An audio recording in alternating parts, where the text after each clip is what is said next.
ল্যাকিংসগুলা কাটিয়ে ওঠা উচিত ছিল। উনি উপদেষ্টা মণ্ডলী নিয়েছেন সব মালপানিদের নিয়ে। এই মালপানিদেরকে উনি ৩ মাস পরে বিদায় করে দিতে পারতেন। উনি আসলে মানুষের কথা শুনেন না।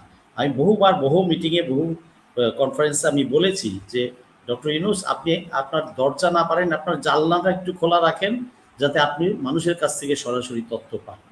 উনি বুঝেন নাই। আচ্ছা ঠিক আছে ফাইন।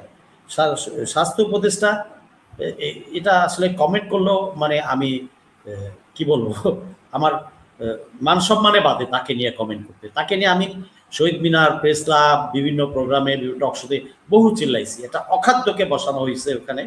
স্বাস্থ্য খাত, শিক্ষা খাত সবচেয়ে ইম্পর্টেন্ট। এবং এই জুলাই উত্তর স্বাস্থ্য খাতটা যে গ্রেট রোল প্লে করতে পারতো তা 10%ও করে নাই। আপনি একটা পুরুষ ডাক্তার ওখানে বসানো উচিত ছিল।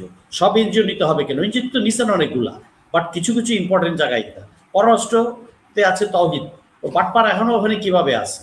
আচ্ছা, আর স্বরাষ্ট্রের কথা বললাম না, সে তো আকাম করছি। আর কোন উপদেষ্টা আকাম করছে? 2 জন উপদেষ্টা আকাম করছে।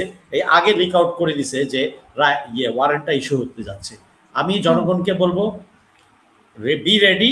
ওদেরকে রাস্তাঘাটে যেখানেই পাওয়া যায় সাইজ করতে হবে। দেশ আমার, দেশ ওদের বাপের না।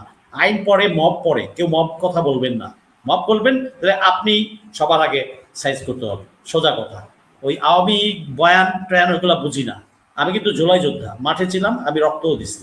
সো আমি কথা ওইভাবেই বলি, এদেরকে সাইজ আপ করতে হবে। আচ্ছা, আর এই যে পালাইছে আমিনুল, এই যে মেজর আমিনুল, ও যেন পালাইতে না পারে, এটা টকশোটা আমি টকশোর মাধ্যমে পুরা জাতিকে জানিয়ে দিতে চাই। এখনই যার যার এলাকায় গার্ড দেন। আর আমি এর সাথে যারা জড়িত আছে সেনাবাহিনীতে আমার ভাইদের বলবো তাকে আইনের আওতায় হ্যান্ড ওভার করেন, সে যেন পালাইতে না পারে। আচ্ছা, রিফর্ম কমিশন, ওই যে একজন দর্শক বললো আসলে সরকারি লোকের কেনই করবে, আসলে তো আর্মি বারবার কাটা খায়, বারবার কাটা খাচ্ছে, এটা জ্বালা। এই হাসিনা যখন পাওয়ারে আসলো প্রথম অনস্লটটা গেল কিন্তু সেনাবাহিনী অফিসারদের উপর দিয়ে। তারপরে এই যে রাজনৈতিক দলগুলো আস্তে আস্তে কিছু ব্যুরোক্রেট, এবং তারপরে থার্ড ধাপে বিএনপি, জামাত, এলাকা। আমরা তো প্রথম ক্ষতিগ্রস্ত সব সময়, যুগে যুগে সব সময়। তো আমাদের যে ডিফেন্স রিফর্ম কমিশন কথা ছিল, আমরা বহু আন্দোলন করেছি, মিটিং করেছি, সেমিনার করেছি এনডিজে থেকে, নেক্সাস ডিফেন্স অ্যান্ড জাস্টিস। আমি, আমার বন্ধু হাসান নাসির স্যার, আরও প্রায় 50 থেকে 70 জন আর্মি অফিসার, আমরা রিটায়ার্ড আর্মি অফিসার, সব জায়গায় বলেছি। এই আলী রিয়াজকে আমি নিজেও বলেছি, ডে লং সেশন ছিল ওই কৃষি খামারে, আমি দুপুরে লাঞ্চের পরে ওখানে দাঁড়ায়, সে ছিল, তার সাথে তার ওয়াইফ দাঁড়ানো ছিল। আমি বলেছি আমাদের টিম থেকেও কিন্তু, এনডিজে থেকেও কিন্তু তাকে বিভিন্ন পেপারস দেওয়া হয়েছে। সে কি করেছে এটার জন্য আমি জানি না।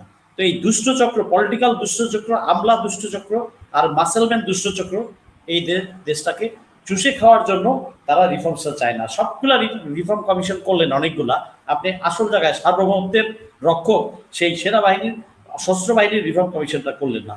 এটা এখনো সময় আছে, শুরু করেন। ইলেকশন জবে হয় হোক, বাট রিফর্ম কমিশন আগেই হইতে হবে, গঠিত হইতে হবে, এটা করেন। আচ্ছা, ডক্টর ইউনূস যে ইউনিভার্সিটিটা কথাটা আসলো, ভাই বললেন, আমি যতটুকু জানি এটা 14 সালে তারা অ্যাপ্লাই করা ছিল। হাসিনার সময় এটা পাইতো না, পায় নাই। পরবর্তীতে যখন এই সরকার আসছে তখন উনি নিয়েছেন। হ্যাঁ, ওরা এটা চোখে লাগে, উনি আরও পরে, আরও 1 বছর পরে নেওয়া উচিত ছিল। আরও কী কী ওনার সুবিধার্থে নিছেন, এগুলো একটু রয়েছে নিলেই পারত। এটা উনি না নিলেও অন্য কেউ নিবে নিয়ম মেনে, তো নিয়ম মেনে এটা করা উচিত ছিল। তো ওনার এনজিও দ্বারা, ওই যে ভাই বলেন হেলথ সেন্টার খুলতে পারতো, সব কিছুই করা সম্ভব। এটা হচ্ছে সদিচ্ছা। সদিচ্ছা আপনি কতটা করতে চান মানুষের জন্য নিঃস্বার্থভাবে। এই পালানোর রাস্তা বন্ধ করতে হবে, আর যেন কেউ পালাতে না পারে। আর এই যে আইনের প্রতি শ্রদ্ধা রাখতে হবে। আমি বলবো সেনাবাহিনীকে বিতর্কিত করবেন না। জেনারেল ওয়াকার সাহেব, আপনি ইমিডিয়েটলি যে কজন অপরাধীকে আপনি হেফাজতে নিয়েছেন, ওরা অপরাধী, ওরা জেনারেল না, ব্রিগেডিয়ার না, না, অপরাধী নাম অপরাধী, ওদেরকে আপনি হ্যান্ড ওভার করেন। আইনি প্রক্রিয়ায় যদি কেউ কম দোষ করে কম শাস্তি পাবে, বেশি দোষ করে বেশি শাস্তি পাবে, কেউ নিরপরাধ হলে খালাস হয়ে আসবে। বাট আইনের প্রতি শ্রদ্ধা এস্টাবলিশ করতে হবে।